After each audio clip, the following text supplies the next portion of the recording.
mik jam i këtij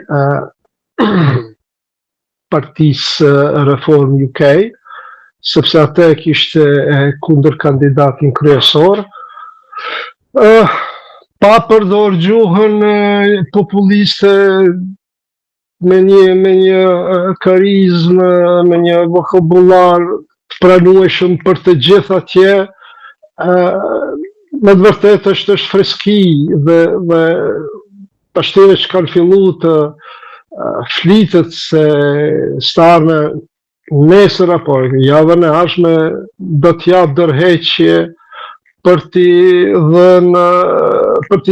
hap derë zgjedhjeve për lider brenda Partisë Laboriste dhe sipas gjitha gjasave Andy Burnhamin shumë shpejt do ta kemi kryeministrin e ri të Britanisë, me çmallin e Tony Blairit kur na erdhë 97-ën, me atë gitarën, Fender Stratocaster, në shtëpinë u fut në aty numrin 10 në Downing Street, në rezidencën e tij, një djalë të cilin mund të takoje në rrugë dikun, një këshi jotin, një fshit vëmin që ishte antidoda aty në politikanëve të cilët mundoheshin akoma të aktrojnë Winston Churchillin apo Attleein apo Chamberlainin, ke parasysh me ato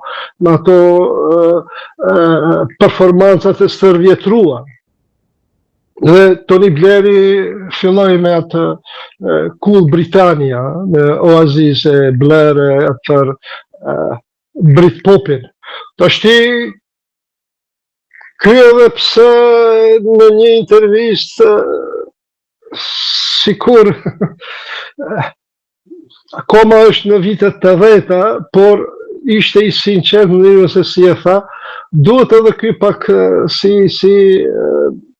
Barack Obama, që e këndoi atë Eminemin, atë Lose Yourself, në këtë rallin që e patën në Chicago.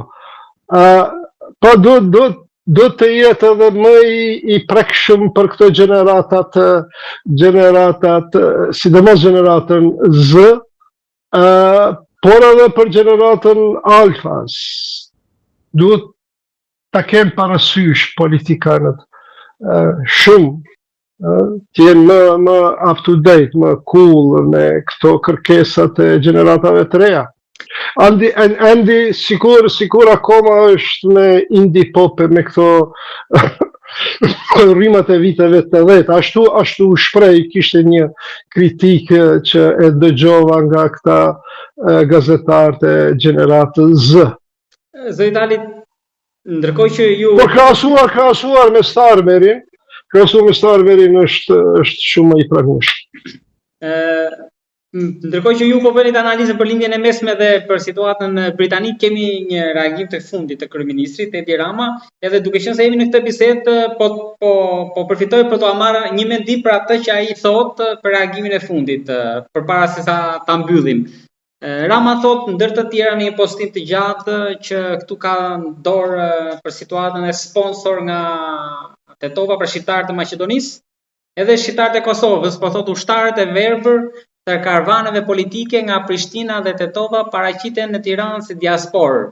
Ndër të tjerë, pastaj thotë përdosën flamurin e UÇK-s e tjera, dhe në fund fare edhe për sallanhanet të vetvendosjes, pra përmendet vetvendosjen, por kujdeset që në fund fare thotë që lëreni Albin Kurtin jashtë kësaj çorbe se nuk e kam për atë.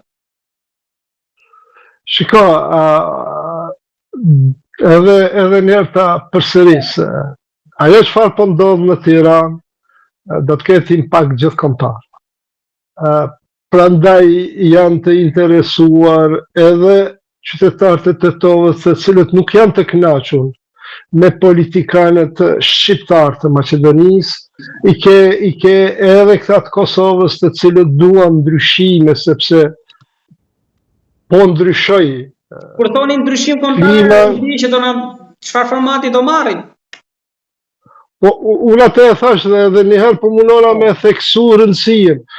Këta qunat dhe këto vajzat e reja do të kenë kujdes se si po paraqiten tash me këtë organizimin e ri politik, sepse do të ketë nëse e bëjnë mirë, gjithë Shqiptaria përfiton, nëse e bëjnë keq do të jetë një huqe që pastaj duhet pritur edhe 20 e disa për të bërë ndryshime në shoqërinë tonë.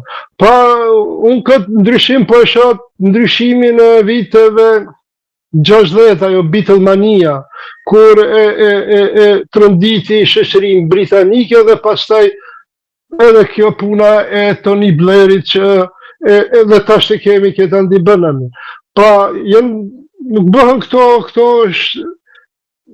na vinë një herë 20 vjet. Ke parasysh, ishte 91-ta, 92-ta, tash të kemi këtë mundësi, kemi kujdes se si po e menaxhojmë. Po edhe Rama duhet të ketë kujdes, dose deri tash duhet të pranojmë se edhe ai nuk është se e ka të kalu demokracinë. Këto që i deklaron janë normale. Edhe të kuptueshme. Dhe tani e fundit është që armiqti kemi pra nga Tetova dhe Prishtina, këta sponsorët. Zoti Tali, unë falenderoj shumë për bisedën. Mirë që janë nga Tetova dhe Prishtina, nuk janë nga Irani. Kjo është e mirë.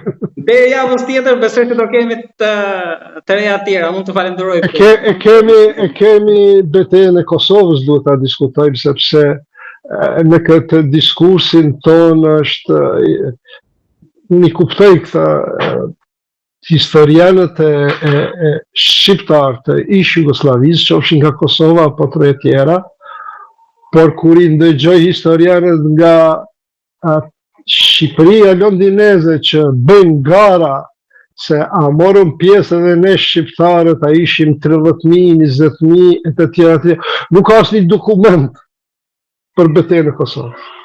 Po asnjë dokument askund nuk shënohet që ka ekzistuar. Kemi kronika, mirë do të jetë të diskutojmë javën e ardhshme. Kemi shumë të diskutuar dhe unë të falenderoj shumë. Përshëndetje gjithashtu.